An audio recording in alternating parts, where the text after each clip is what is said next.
بكلمات الله التامات من شر ما خلق. بسم الله الذي لا يضر مع اسمه شيء في الأرض ولا في السماء وهو السميع العليم.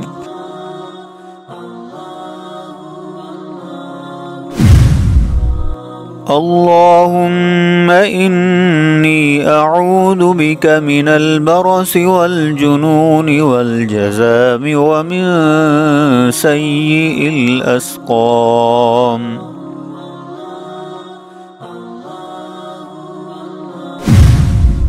اللهم عافني في بدني، اللهم عافني في سمعي، اللهم عافني في بصري. لا إله إلا أنت. الله الله